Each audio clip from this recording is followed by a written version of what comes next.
أعوذ بالله من الشيطان الرجيم. بسم الله الرحمن الرحيم. تبارك الذي بيده الملك وهو على كل شيء قدير. الذي خلق الموت والحياة ليبلوكم أيكم أحسن عملا وهو العزيز الغفور.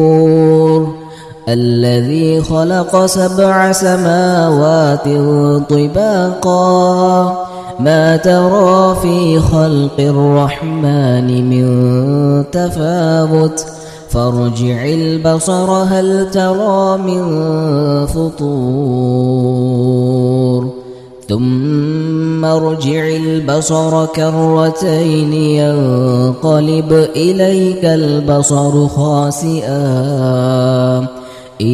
البصر خاسئا وهو حسير. ولقد زينا السماء الدنيا بمصابيح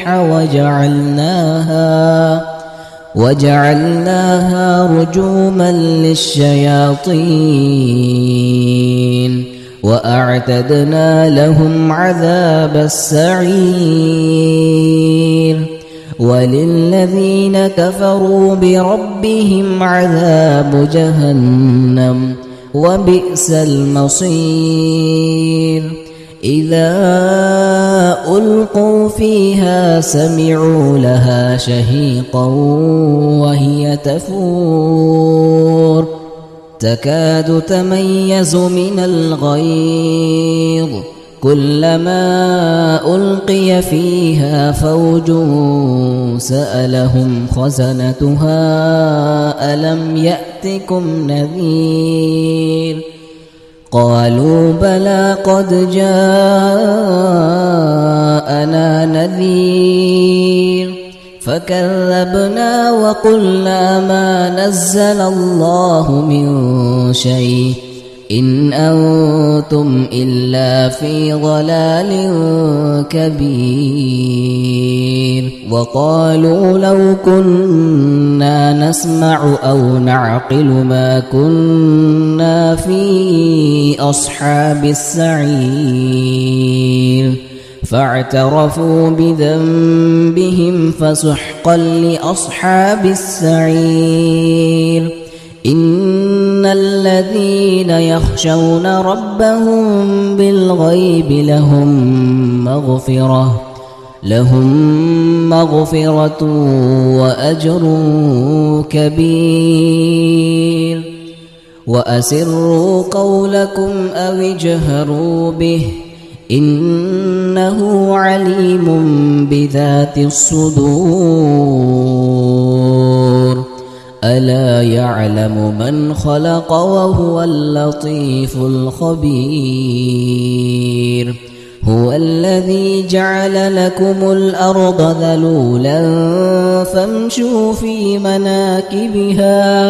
فامشوا في مناكبها وكلوا من رزقه وإليه النشور. أأمنتم من في السماء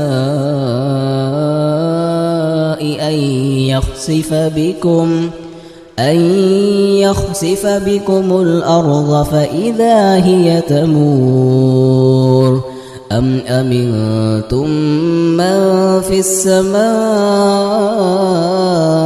أن يرسل عليكم حاصبا فستعلمون كيف نذير. ولقد كذب الذين من قبلهم فكيف كان نكير. أولم يروا إلى الطير فوقهم صافات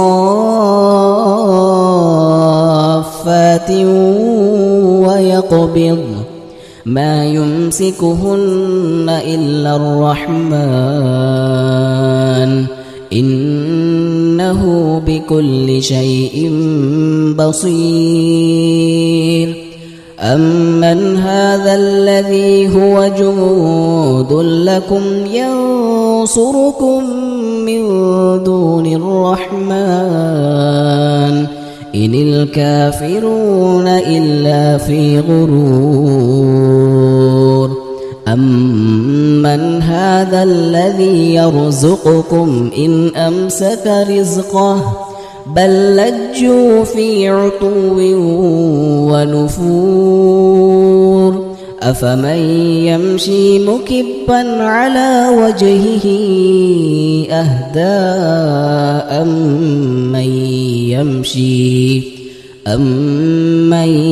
يمشي سويا على صراط مستقيم قل هو الذي أنشأكم وجعل لكم السمع والأبصار والأفئدة قليلا ما تشكرون قل هو الذي ذرأكم في الأرض وإليه تحشرون ويقولون متى هذا الوعد إن كنتم صادقين قل إنما العلم عند الله وإنما أنا نذير مبين فلما رأوه زلفة سيئت وجوه الذين كفروا وقيل هذا الذي كنتم به تدعون قل أرأيتم إن أهلكني الله ومن معي أو رحمنا فمن يجير الكافرين من عذاب أليم قل هو الرحمن آمنا به وعليه توكلنا فستعلمون من هو في ضلال مبين قل أرأيتم إن أصبح ماؤكم غورا فمن يأتيكم بماء